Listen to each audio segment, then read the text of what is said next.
ಬೆಂಗಳೂರು ಫಸ್ಟ್ಗೆ ಸ್ವಾಗತ. ನಾನು ಶ್ವೇತಾ. ಈಗ ಹೆಡ್ಲೈನ್ಸ್.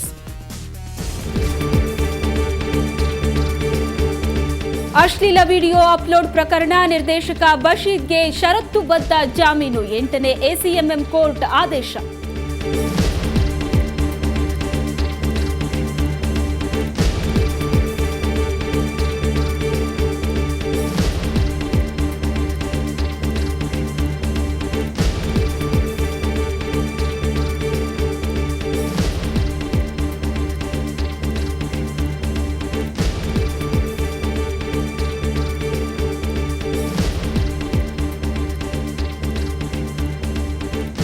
ಅವೈಜ್ಞಾನಿಕ ಶುಲ್ಕ ಏರಿಕೆ ವಿರುದ್ಧ ಶಿಕ್ಷಣ ಇಲಾಖೆ ಗರಂ. ಖಾಸಗಿ ಶಾಲೆಗಳಿಗೆ ಸುತ್ತೋಲೆ.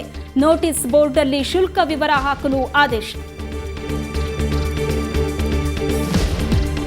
ಸಿಲಿಕಾನ್ ಸಿಟಿಗೆ ಉರಗಗಳ ಕಾಟ. ಪಾರ್ಕ್ಗಳಲ್ಲಿ ಹೆಚ್ಚಾಗಿವೆ ಹಾವುಗಳ ಓಡಾಟ. ಬೆಳಗಿನ ವಾಕ್ ಮಾಡೋರಿಗೆ ತೀವ್ರ ಪರದಾಟ.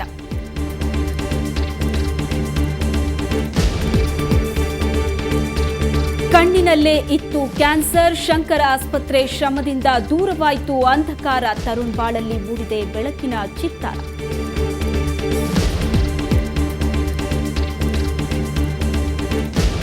ಎಲ್ಲರ ಬಾಯಲ್ಲೂ ಭಗವದ್ಗೀತೆ ಪಠಣ. ಹೊಸ ಕ್ರಾಂತಿಗೆ ನಾಂದಿ ಹಾಡಿದೆ ಭಾರತೀಯ ವಿದ್ಯಾಭವನ. ಗೀತೆ ಕಲಿಸಲು ಶುರುವಾಗಿದೆ ಡಿಪ್ಲೊಮಾ ಕೋರ್ಸ್.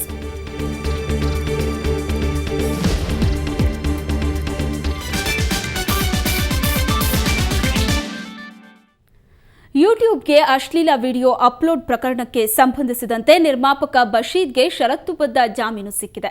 ನಟಿ ರಿಷಿಕಾ ಸಿಂಗ್ ಸಂಜಯ್ ನಗರ ಪೊಲೀಸ್ ಠಾಣೆಯಲ್ಲಿ ಬಶೀದ್ ವಿರುದ್ಧ ದೂರನ್ನು ಸಲ್ಲಿಸಿದ್ರು.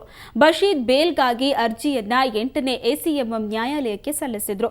ಅರ್ಜಿಯನ್ನ ಸ್ವೀಕರಿಸಿದ ನ್ಯಾಯಾಲಯ ವಿಚಾರಣೆ ನಡೆಸಿ 5,000 ನಗದು ಹಾಗೂ 15 ದಿನಗಳಿಗೊಮ್ಮೆ ಪೊಲೀಸ್ ಠಾಣೆಗೆ ಖುದ್ದು ಬಂದು ಸಹಿ ಮಾಡಿ ಹೋಗುವಂತೆ ತಿಳಿಸಿ ಷರತ್ತುಬದ್ಧ ಜಾಮೀನು ನೀಡಿದೆ.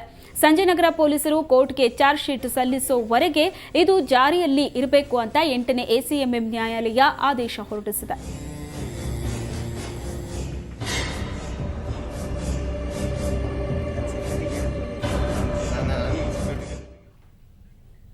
ಖಾಸಗಿ ಶಾಲೆಗಳ ಅವೈಜ್ಞಾನಿಕ ಶುಲ್ಕ ಏರಿಕೆ ವಿರುದ್ಧ ಸಾರ್ವಜನಿಕ ಶಿಕ್ಷಣ ಇಲಾಖೆ ಗರಂ ಆಗಿದೆ. ಮನಬಂದಂತೆ ಡೊನೇಷನ್ ಕೀಳೋ ಶಾಲೆಗಳು ತಮ್ಮ ಶುಲ್ಕ ವಿವರವನ್ನ ನೋಟಿಸ್ ಬೋರ್ಡ್ನಲ್ಲಿ ಹಾಕಬೇಕು ಅಂತ ಇಲಾಖೆ ಸುತ್ತೋಲೆ ಹೊರಡಿಸಿದೆ. ಜೊತೆಗೆ ಈಗಾಗಲೇ ಅರ್ಜಿ ಹಾಕಿ ಪ್ರವೇಶ ವಂಚಿತರಾದ ಬಡ ವಿದ್ಯಾರ್ಥಿಗಳನ್ನ ಆರ್ಟಿಇ ಅಡಿ ಮತ್ತೊಮ್ಮೆ ಭರ್ತಿ ಮಾಡಲು ಮುಂದಾಗಿದೆ.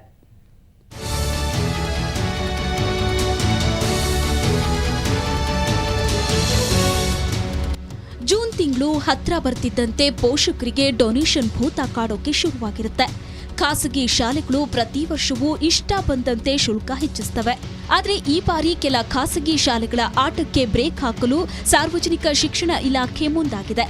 ಈ ಸಂಬಂಧ ಖಡಕ್ ಸುತ್ತೋಲೆಯನ್ನ ಹೊರಡಿಸಿದೆ.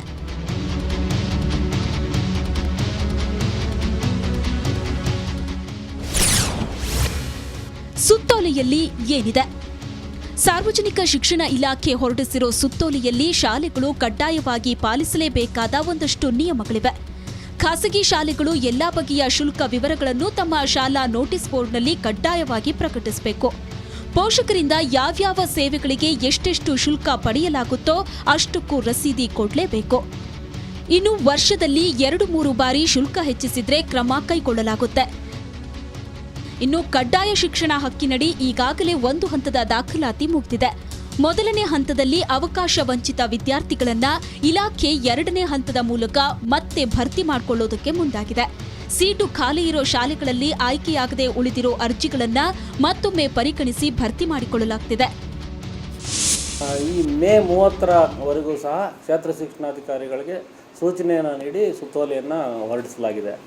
ಅಂದರೆ ಇಲ್ಲಿ ಕಂಡೀಷನ್ಸ್ ಏನಂತಂದರೆ ಅದೇ ಶಾಲೆಯಲ್ಲಿ ಅರ್ಜಿ ಹಾಕಿರ್ಬೇಕು ಹಿಂದೆ.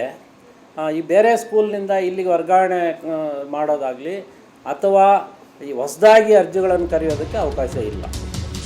ಒಟ್ಟಿನಲ್ಲಿ ಸಾರ್ವಜನಿಕ ಶಿಕ್ಷಣ ಇಲಾಖೆ ಖಾಸಗಿ ಶಾಲೆಗಳ ಪುಂಡಾಟಕ್ಕೆ ಸ್ವಲ್ಪ ಕಡಿವಾಣ ಹಾಕಿದೆ. ಜೊತೆಗೆ ಆರ್ಟಿಇಗೂ ಸಾಕಷ್ಟು ಪ್ರಾಶಸ್ತ್ಯ ಕೊಟ್ಟಿದೆ. ಕ್ಯಾಮರಾಮನ್ ಸುರೇಶ್ ಜೊತೆ ಮಸೂದ್ ದೊಡ್ಡಬಾಗಿಲು, ಸುವರ್ಣ ನ್ಯೂಸ್. ಸಿಲಿಕಾನ್ ಸಿಟಿ ಜನ ಬೆಳಗಾಗ್ತಲೇ ವಾಕಿಂಗ್ ಅಂತ ಪಾರ್ಕ್ ಮೊರೆ ಹೋಗೋದು ಸಾಮಾನ್ಯ. ಜೊತೆಗೆ ವಯಸ್ಸಾದವರಿಗೆ ಮನಃಶಾಂತಿ ನೀಡೋ ಪ್ರಶಾಂತವಾದ ತಾಣ ಅಂದ್ರೆ ಪಾರ್ಕ್. ಆದರೆ ಇದೀಗ ಸಿಲಿಕಾನ್ ಸಿಟಿಯಲ್ಲಿರೋ ನೂರಾರು ಪಾರ್ಕ್ಗಳು ಕಸದ ಮಡುವಿನಲ್ಲಿ ಮುಳುಗಿವೆ. ಕಾರಣ ಬಿಬಿಎಂಪಿ ಕಳೆದ 2 ವರ್ಷಗಳಿಂದ ಪಾರ್ಕ್ ನಿರ್ವಹಣೆ ಗುತ್ತಿಗೆದಾರರಿಗೆ ಹಣ ನೀಡಿಲ್ಲ.